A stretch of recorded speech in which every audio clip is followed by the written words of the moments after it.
Let's talk to Mark Littlewood.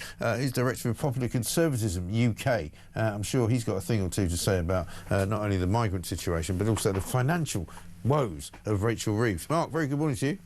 Morning, Mike. Great to be with you. Good to see you. The rise of borrowing has given Rachel Reeves a massive headache. I mean, we'll get on to, I guess, the problem with migration in a moment. But basically, she's really up at Gumtree, isn't she? She's got nowhere to go. There's no money in the pot. There's no money even in the pot that she's been borrowing from. And there's a massive black hole she's about to disappear into. You've summed it up pretty well, Mike. It's a nightmarish situation. In part, I would say in quite large part of her own making. As soon as Labour got in, they went on a spending spree to increase pay to typically trade unionised workers in the public sector, their client base of voters, despite the fact that public sector productivity isn't going up. So these workers were receiving more pay despite the fact that their work was not improving. The Labour government has shown no ability at all to reduce spending, which is really what we need to do. In consequence, she's going to go after tax. But here is the problem. Those bond yields you were talking about, i.e. that's the cost the government has to pay, ultimately the taxpayer has to pay for borrowing money.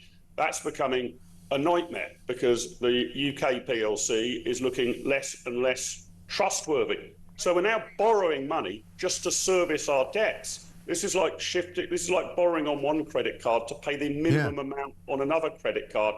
A real nightmare. Right. Unfortunately, their default setting is they'll try and put our taxes up in October. Yes, and I don't think the public are going to stand for it, to be honest. I mean, and this is how sort of out of touch I think Rachel Reeves is. She put this out yesterday, right, as if there's nothing wrong. Check this out.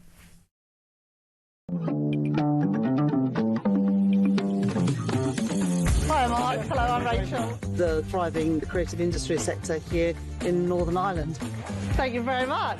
Well, thank you. Lovely to meet you all. Support local and national government here in Wales. To bring more investment to Scotland and the whole of the United Kingdom. This is all part of our plan for change. Growing the economy, creating more good jobs, paying decent wages in all parts of the country to make working people better off. There's a bloke in there with no teeth. I'm not sure if they wanted to keep him in, but, I mean, it's kind of delusional, isn't it? You know, there she is going to Northern Ireland, Wales, Scotland, as if there's a sort of regional, you know, boost going on. There's no regional boost going on, and they've got the ludicrous kind of guitar music in the background. What's it all about?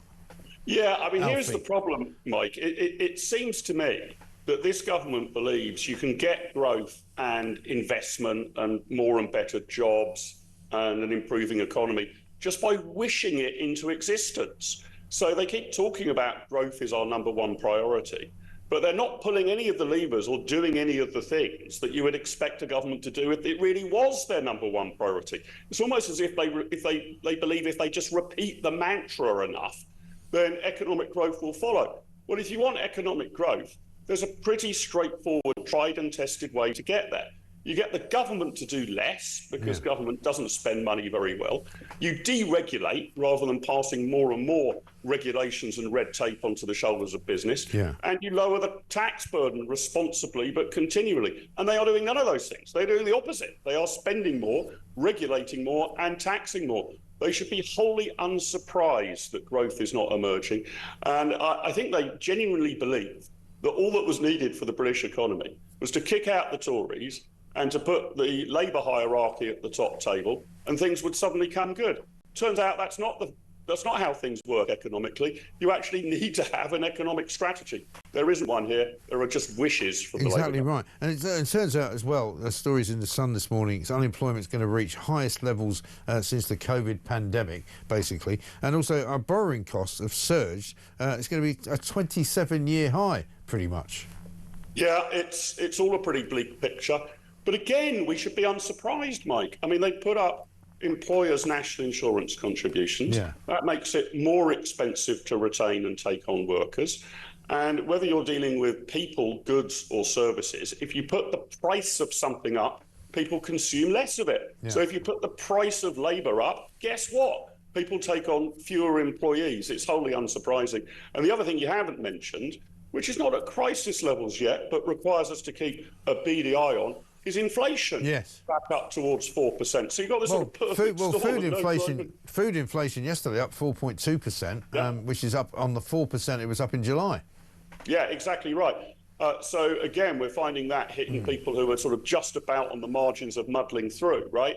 It's not so much that a Lamborghini or a luxury yacht is going up in price. Yeah. It's just typical weekly shock. So prices going up, jobs going down, borrowing costs going up.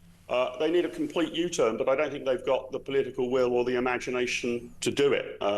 As I say, they made this effort, didn't they, earlier in the year, to marginally trim welfare spending. And their backbenchers wouldn't put up with it. No. So we seem to be locked into ever higher spending. And that, I'm afraid, Mike, means we're in a doom loop economically. Yeah, it absolutely does. I'm sorry to say. I agree with you. Mark Littlewood, thank you very much indeed. Director of Popular Conservatism.